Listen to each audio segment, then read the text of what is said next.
ಯಾರಾದ್ರೂ ಒಬ್ರು ನೇರವಾಗಿ ಮಾತಾಡಿದ್ರೆ ನೀವು ತಪ್ಪು ಕಂಡುಹಿಡಿತೀರಾ. ಅದು ಸತ್ಯ ತಾನೇ, ಇದು ಸತ್ಯ ಅಲ್ವಾ? ತಪ್ಪು ಕಂಡಿಡಿಯಲ್ಲ ಮೇಡಮ್, ನಾವು ಅದು ತಪ್ಪಿಲ್ಲ ಮಾತ್ರ ಕಂಡುಹಿಡಿತೀರಾ? ಕೇಳಮ್ಮ, ನೀವು ಮನೆ ಮನೆ ವಿಷಯಕ್ಕೆ ಹೋಗೋ ಬದಲು ಇರೋ ಸತ್ಯ ಸರ್ಕಾರದ ಬಗ್ಗೆ ನೀವು ಕೇಳಿದ್ರಲ್ಲ, ಅದು ಕರೆಕ್ಟ್ ವಿಷಯ ಅಲ್ವಾ? ಮನೆ ಒಳಗಡೆ ಹೋಗಿ ಕೇಳೋ ಅವಶ್ಯಕತೆ ಬರಲ್ಲ. ಈಗ ನಿಮ್ಮನೆ ಒಳಗೆ ನಾನು ಬರಂಗಿರಲ್ಲ, ನಿನ್ನ ವರ್ಕ್ ಬಗ್ಗೆ ಮಾತಾಡಿದ್ರೆ ಸಾಕಲ್ವಾ? ಅದು ಇಲ್ಲಿ ಪ್ರಾಬ್ಲಮ್ ಆಗ್ತಿರೋದು. ಮಾಧ್ಯಮಗಳಲ್ಲಿ ಏನಾಗುತ್ತೆ, ನನ್ನ ಬಗ್ಗೆ ಮಾತಾಡೋದಕ್ಕಿಂತ ಸಮಾಜದ ಬಗ್ಗೆ ಮಾತಾಡಬೇಕು. ಈಗ ಪ್ರಭಾಕರ್ ಅವ್ರು ಮಾತಾಡಿದ್ರೆ ನಿಮ್ಗೆ ಇಷ್ಟ ಆಯಿತು, ಅದೇ ನಾನು ಮಾತಾಡಿದ್ರೆ ನೇರವಾಗಿ ಮಾತಾಡ್ತಾರೆ ಅಮ್ಮ ಅಂತ. ಇಲ್ಲಿ ಅವರೊಬ್ಬರು ಸಮಸ್ಯೆ ಇಲ್ಲ. ಮೇಡಮ್ ಮಾತಾಡಿದ್ರು ಗೌರ್ಮೆಂಟ್ ಬಗ್ಗೆ ಅದೆಲ್ಲ ಮಾತಾಡಿದ್ರು, ಬಟ್ ನಮ್ಮವು ಕೆಲವು ಕುಂದುಕೊರತೆ ಇದೆಯಲ್ಲ ಅಂತ ಅವ್ರು ಹೇಳಿದ್ರಲ್ಲ. ಏನಂದರೆ ನಮ್ಮಲ್ಲೂ ಎಲ್ಲ ಒಗ್ಗಟ್ಟಾಗಿ ಏನಾರು ಆದಾಗ ನಿಂತ್ಕೊಂಡು, ಮೊನ್ನೆ ಅಣ್ಣವ್ರ ಬಗ್ಗೆ ಮಾತಾಡಿದ್ರು, ಅವಾಗ ಯಾರೂ ಧ್ವನಿ ಎತ್ತಿಲ್ಲ, ನಾನು ಎತ್ತಿದ್ದೆ, ನಾನು ಮಾತಾಡಿದ್ನಲ್ವ, ಹಾಗೆ ಎಲ್ಲರೂ ಎತ್ತಬೇಕು. ಮುಂದೆ ಈ ಥರ ಆಗ್ದಂಗೆ ನೋಡ್ಕೋತೀನಿ ಅಂತ ಹೇಳಿದಾರಲ್ಲ ಇವರು, ಅದೇ ನಮ್ಮ ಪ್ರಭಾಕರ್ ಅವ್ರು ಹೇಳಿದ್ದಾರೆ. ನೋಡೋಣ ಮುಂದಿನ ದಿನಗಳಲ್ಲಿ ಇದನ್ನು ಸರಿಪಡಿಸೋಕೆ. ಈಗ ತಾನೇ ಮೇಡಮ್ ಬಂದಿದ್ದಾರೆ, ಜಯಮಾಲ ಮೇಡಮು. ನಾವು ನಮ್ಮ ರಿಕ್ವೆಸ್ಟ್ಗಳೆಲ್ಲ ಇಟ್ಟು ಮಾತಾಡಿ ಸರಿಪಡಿಸೋಕೆ ಅವ್ರನ್ನ ಕೇಳ್ಬೋದಲ್ಲ. ಹಿಂದೆ ಕೆಲಸ ಮಾಡ್ತಾ ಇದ್ದಾರೆ, ನಮಗೆ ಗೊತ್ತಾಗ್ತಿಲ್ಲ ಅಂತ. ನೀವು ಅವತ್ತಿಂದ ಹೇಳ್ತಾ ಇದ್ದೀರಾ, ಡಾಕ್ಟರ್ ರಾಜ್ಕುಮಾರ್ ಅವರು ಕಾದಂಬರಿ ಆಧಾರಿತ ಸಿನಿಮಾಗಳನ್ನ ಮಾಡ್ತಾ ಇದ್ರು, ಸಮಾಜಕ್ಕೆ ಸಂದೇಶವನ್ನ ಕೊಡ್ತಾ ಇದ್ರು ಸಿನಿಮಾಗಳಲ್ಲಿ. ಈ ಥರ ಇವ್ರು ಹೇಳಿದ್ರು, ಈಗ ಮಚ್ಚು ಕೊಚ್ಚು ಆ ಥರ ವೈಭವೀಕರಣ ಮಾಡ್ತಿದ್ದಾರೆ ಈಗ ಅಂತ. ಅದೇನಾಗುತ್ತೆ ಅಂದರೆ ಎಲ್ಲರಲ್ಲೂ ಬದಲಾವಣೆ ಬರಬೇಕು. ಆ ಥರ ಸಿನಿಮಾ ಇವಾಗ ನೋಡ್ತೀನಿ ಅಂದರೆ ಕೊಡ್ತಾರೆ ಜನ, ನೋಡಲ್ಲ, ಯೂತ್ಸು ನೋಡಲ್ಲ, ಎಲ್ಲಿ ನೋಡ್ತಾರೆ? ಆ ಥರ ಸಿನಿಮಾ ಕೊಟ್ಟರೆ ನೋಡ್ತೀನಿ ಅನ್ನೋರು ಇದ್ರೆ ಮಾಡ್ತಾರೆ, ಯಾಕೆ ಮಾಡಲ್ಲ? ನಮ್ಮ ಕಥೆಗಾರರಿಗೆ ಏನು ದುಡ್ಡು ಕಳ್ಕೊಳಕ್ಕೆ ಇಷ್ಟ ಇರುತ್ತಾ? ಏನೂ ಇರಲ್ಲ. ಬಟ್ ಅದೇ ಒಂಚೂರು ಹಿಂದೆ ನಿಂತ್ಕೊಳ್ಳಿ, ಕಷ್ಟ ಆಗುತ್ತೆ. ಅದಕ್ಕೆ ಏನಾಗುತ್ತೆ, ಅನ್ನೋರ ಥರ ಸಿನಿಮಾನ ಇವತ್ತಿಗೂ ಅಳವಡಿಸ್ಕೊಳ್ಳಿ ಅಂತ ಹೇಳ್ತಾರೆ, ಹೇಳಕ್ಕೆ ಸುಲಭ, ಆದರೆ ಅಕ್ಸೆಪ್ಟ್ ಮಾಡ್ಕೊಳ್ಳಲ್ಲ ಜನಕ್ಕೆ. ಈಗ ನೀನೇನೇ ಹಳೆ ಕಾಲದಲ್ಲಿ ನಾವು ದಾವಣಿ ಲಂಗ ಹಾಕೋತಿದ್ವಿ, ನೀನು ಹಾಕೋತಾ ಇದೆಯಾ? ಅಲ್ಲಮ್ಮ, ನಾನು ಅದನ್ನೇ ಹೇಳ್ತಾ ಇರೋದು. ನೀನು ದಾವಣಿ ಲಂಗ ನಾನು ಪ್ರತಿದಿನ ಹಾಕೋತಿದ್ದೆ, ಈ ಥರ ಹಾಕೋತಿರ್ಲಿಲ್ಲ. ನೀನು ಇವಾಗ ಇದನ್ನ ಹಾಕೋತಿಲ್ಲ, ನಾನು ಹಾಕೊಳಕ್ಕಾಗಲ್ಲ. ಅವತ್ತಿನ ಕಾಲದಲ್ಲಿ ಏನಿತ್ತು ಆ ಥರ ಪಿಕ್ಚರ್ ಅಣ್ಣವ್ರು ಮಾಡ್ತಾಯಿದ್ರು. ಸ್ವಲ್ಪ ಹೆಂಗೆ ಮನೆ ಸಂಸಾರ ಸಾಂಸಾರಿಕ ಇದನ್ನು ಅಳವಡಿಸ್ಕೋಬೇಕು. ಸ್ವಲ್ಪ ಸ್ವಲ್ಪ ಅಳವಡಿಸ್ಕೊಂಡ್ರೆ ಖಂಡಿತ ಚೇಂಜ್ ಆಗುತ್ತೆ. ಬಟ್ ಎಲ್ಲ ವಿಷಯದಲ್ಲೂ ನಾವು ಅವ್ರು ಹೇಳ್ದಂಗೆ ಫೈನಾನ್ಸ್ ನೋಡ್ಕೊಂಡು ಸಿನಿಮಾ ಮಾಡಬಾರ್ದು. ಸಮಾಜಕ್ಕೆ ಒಂದೊಳ್ಳೆ ಮೆಸೇಜ್ ಇರಬೇಕು. ಮತ್ತು ಮನೆ ಎಲ್ಲಿಂದ ಬಂದರೂ ನಿಮ್ಮ ಅಕ್ಕ ತಂಗಿರ ಮೈ ತುಂಬ ಬಟ್ಟೆ ಹಾಕೋಬೇಕು ಅಂತಲೇ ಎಲ್ಲ ಹುಡುಗ ಕೇಳೋದು. ಎಲ್ಲಿಂದ ಬಂದರೂ ಅವ್ರ ತಾಯಿ ಚೆನ್ನಾಗಿರ್ಬೇಕು, ಆ ಥರ ಇರುತ್ತೆ. ಬಟ್ ಇವ್ರು ಹೇಳ್ದಂಗೆ ಬದಲಾವಣೆನ ಕಥೆಗಳಿಗೆ ತರ್ತೀವಿ. ಇತ್ತೀಚಿನ ದಿನಗಳಲ್ಲಿ ಮಚ್ಚು ಲಾಂಗು ಇದ್ರೆ ಮಾತ್ರ ಸಿನಿಮಾ ಸಕ್ಸಸ್ ಆಗುತ್ತಾ? ನೈಜತೆ ಇದ್ರೆ ಸಿನಿಮಾ ಸಕ್ಸಸ್ ಆಗಲ್ವಾ? ಅಲ್ಲಪ್ಪ, ಅದೇನಾಗಿದೆ, ಎಲ್ಲ ಸಿನಿಮಾಲು ಮಚ್ಚಿರಲ್ಲ, ಗೊತ್ತಾಯ್ತಾ? ಕತೆಗೆ ತಕ್ಕಾಗಿ ಪೂರಕವಾಗಿ ಅವರು ಕೊಡ್ತಾರೆ. ಇವಾಗ ಹುಡುಗರು ಯಂಗ್ಸ್ಟರ್ ಇಷ್ಟಪಡೋದೇ ಮಚ್ಚು ಕೊಡಲಿ ಅಂತ ಕೇಳ್ತಾರೆ ಅಂತ ಮಾಡ್ತಾ ಇದ್ದಾರೆ. ಯಾವಾಗ ಯೂತ್ಸು ಚೇಂಜ್ ಆಗ್ತೀರಾ, ಹಳೆ ಕಾಲದ ಪಿಕ್ಚರ್ನ ಯಾವಾಗ ನೀವು ನೋಡಂಗೆ ಆಗ್ತೀರಾ, ಖಂಡಿತ ನಮ್ಮ ಡೈರೆಕ್ಟರ್ ಪ್ರೊಡ್ಯೂಸರ್ಸ್ ಅಂಥದ್ದೇ ಕೊಡ್ತಾರೆ. ಯಾಕೆ ಕೊಡಲ್ಲ? ಈಗ ನೀನು ಹೋಗಿದ್ಯಾ?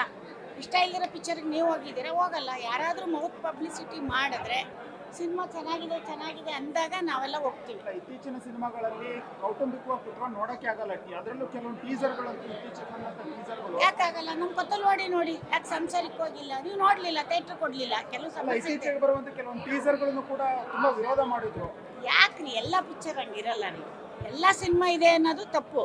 ಇವಾಗ ಟೇಸ್ಟಿಗೆ ತಕ್ಕಾಗಿ ಮುದ್ದೆ ರೊಟ್ಟಿನೇ ತಿನ್ನಲ್ಲ, ಎಲ್ಲ ಸ್ವಲ್ಪ ಚೇಂಜಸ್ ಬೇಕು. ಆದರೆ ಅವ್ರು ಹೇಳಿದ್ದು ಫುಲ್ ಅದನ್ನೇ ಮಾಡಬೇಡಿ.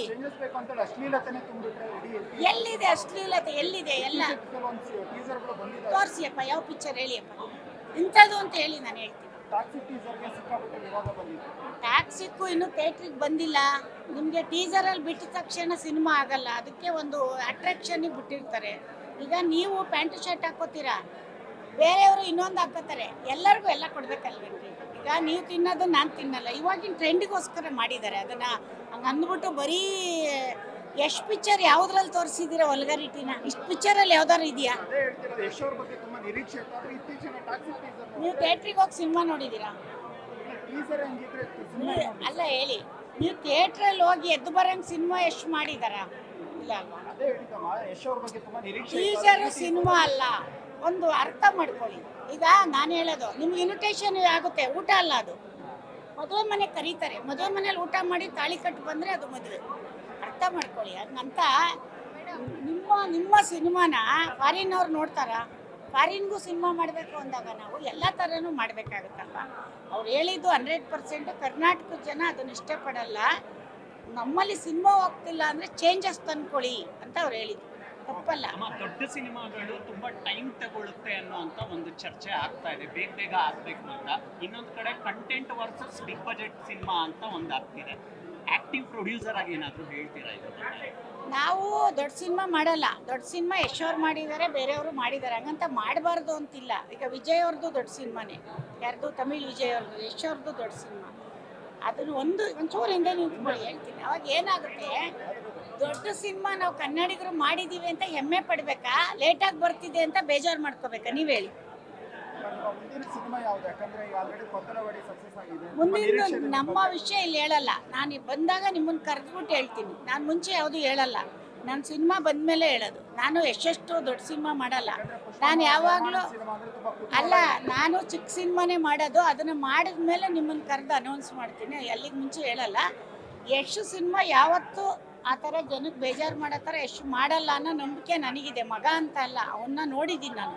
ಅವನು ಆ ಥರ ಯಾವತ್ತೂ ಜನಕ್ಕೆ, ಅವನ ಅಭಿಮಾನಿಗಳಿಗೋಸ್ಕರನೇ ಬದುಕಿರೋದು. ಅಪ್ಪ ಅಮ್ಮಂಗೂ ಮಾಡಲ್ಲ ಅವನು, ಇನ್ಯಾರು ಅಕ್ಕಪಕ್ಕ ಸ್ನೇಹಿತರಿಗೂ ಮಾಡಲ್ಲ. ಅವ್ನು ಮಾಡೋದೇ ಸಿನಿಮಾ ಅಭಿಮಾನಿಗಳಿಗೆ. ನಾನು ಚಿಕ್ಕ ವಯಸ್ಸಿಂದ ಅವನ್ನ ನೋಡಿದ್ದೀನಿ.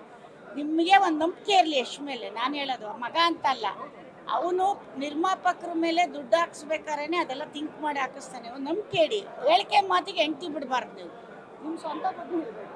ಮೇಡಮ್, ನೀವು ಹೇಳ್ತಾ ಇದ್ದೀರಾ ಮೇಡಮ್ಗೆ ನೀವು ಚೇಂಜಸ್ ಆಗಬೇಕು, ಚೂಡಿದಾರ ಹಾಕಬೇಕು, ಲಂಗದೋಣಿ ಹಾಕ್ಬೇಕಂತ ಹೇಳ್ತಾ ಇದ್ದೆ. ಈಗ ಯುಗ ನಾನು ಅದೆಲ್ಲ ಹೇಳಿದ್ದು. ನೀನು ಹೆಂಗೆ ದಾವಣಿ ಲಂಗ ಬಿಟ್ಟು, ನಾವು ದಾವಣಿ ಲಂಗ, ನೀನು ಪ್ಯಾಂಟು ಶರ್ಟು ಹಂಗೇನೆ ಮಚ್ಚು ಕೊಡಲಿ, ಅದಕ್ಕೋಸ್ಕರ ಬಂದಿರುತ್ತೆ. ಹುಡುಗರು ಇಷ್ಟಪಡ್ತಾರೆ. ಈಗ ನಾವು ಹೀರೋ ಬರ್ಬೇಕಾದ್ರೆ ಅವನೇನೋ ಸ್ಟ್ಯಾಂಡಾಗಿ ಬರಬೇಕು ಅಲ್ವಾ? ಸುಮ್ಮನೆ ಮೆತ್ತಗೆ ಬಂದ, ಅವನು ಮೌನವಾಗಿ ಬಂದ ಅಂದರೆ ಯಂಗ್ಸ್ಟರ್ಸ್ ಇಷ್ಟ ಆಗಲ್ಲ. ಅಂದ್ರೆ ನೀವು ಸೆನ್ಸಿಟಿವ್ಸ್ ಬಗ್ಗೆ ಮಾತಾಡ್ತಾ ಇದ್ದೀರಾ. ಹಂಗಂದ್ರೆ ಈಗಿನ ಇವಾಗ ಅವ್ರನ್ನೂ ನೋಡ್ಬೇಕಲ್ಲಮ್ಮ. ಇವಾಗ ಸಿನಿಮಾ ಥಿಯೇಟ್ರಿಗೆ ಬಂದು ನೋಡೋರು ಹುಡುಗರು ಫಸ್ಟ್ ಬಂದಮೇಲೆ ಹೋಟ್ಲವರು. ಒಂಚೂರು ಆ ಕಡೆ ನಿಂತ್ಕೊಳ್ಳಿ. ಹುಡುಗರು ಸಿನಿಮಾ ಪಾನಿಪುರಿಯವರು, ಹೋಟ್ಲವರು, ಲಾರಿ ಡ್ರೈವರು, ಆಟೋ ಡ್ರೈವರು ಎಲ್ಲ ಬಂದು ಸಿನಿಮಾ ನೋಡಿದ್ಮೇಲೆ ನೀವು ಹೋಗೋದು. ನೀವು ಬರೀ ಪ್ರೆಸ್ಸಲ್ಲಿ ಲೆಟ್ರ್ ಬರೆದ್ಬಿಟ್ಟು ಸಿನಿಮಾ ಚೆನ್ನಾಗಿಲ್ಲ ಅಂತ ಹೇಳ್ಬಿಟ್ಟು ಹೋಗೋದಲ್ಲ. ಥಿಯೇಟ್ರಿಗೆ ಎಷ್ಟು ಜನ ಹೋಗ್ತೀರಾ ಅಲ್ವಾ? ಹುಡುಗರು ಯಾರು ಹೋಗೋದು? ಪಾನಿಪುರಿ ಮಾರೋರು, ಆಟೋ ಡ್ರೈವರು, ಬಸ್ಸಲ್ಲಿ ಓಡಾಡೋರು, ಕಾರ್ಮಿಕರು ಫಸ್ಟ್ ಸಿನಿಮಾ ನೋಡ್ತಾರೆ, ಆಮೇಲೆ ಫ್ಯಾಮಿಲಿ ಹೋಗುತ್ತೆ. ಅದಕ್ಕೆ ಹುಡುಗರು ಚೆನ್ನಾಗಿದೆ ಅಂತ ಮೌತ್ ಪಬ್ಲಿಸಿಟಿ ಆದಮೇಲೆ ನೀವೆಲ್ಲ ಹೋಗೋದು. ಆಮೇಲೆ ನೆಗೆಟಿವ್ ಬರೆದು ಬಿಡೋದು ನೀವೇ ಫಸ್ಟು ಅಲ್ವಾ? ನೀವೇ ನಿಮ್ಮ ಹೆಸರು ನೀವೇ ಬರೆಯೋದು. ನೀವೇ ಬರೆಯೋದು. ಇಲ್ಲ, ಖಂಡಿತ ಇಲ್ಲ. ಬಟ್ ಏನು ಅನ್ಕೋಬೇಡಿ, ಎಷ್ಟು ಸಿನಿಮಾ ಥರ ಯಾರು ಎಲ್ಲರೂ ಮಾಡ್ತಾವ್ರೆ. ಈಗ ಮೊನ್ನೆ ಏನೋ ಒಂದು ಹಾಡು ಬಂತು ಅಂತ ಪ್ರೇಮ್ ಬಗ್ಗೆ ಮಾತಾಡಿದ್ರಿ, ಆಮೇಲೆ ಎಷ್ಟು ಚೆನ್ನಾಗಿತ್ತು ಸಿನಿಮಾ, ಹೆಂಗಿತ್ತು ಅಲ್ವಾ? ಟ್ರೈಲರ್ ನೋಡಿ ಎಷ್ಟು ಮಾತಾಡಿದ್ರಿ ಪ್ರೇಮ್ ಅವ್ರ ಸಿನಿಮಾಕ್ಕೆ. ಹಾಡು ನೋಡಿ, ಸಾಂಗ್ ನೋಡಿ ಎಷ್ಟು ಮಾತಾಡಿದ್ರಿ.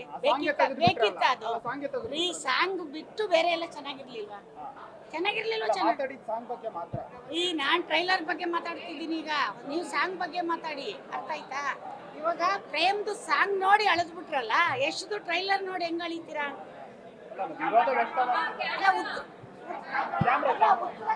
ಉತ್ತರ ಕೊಡಿ. ಅಲ್ವೇನಮ್ಮ?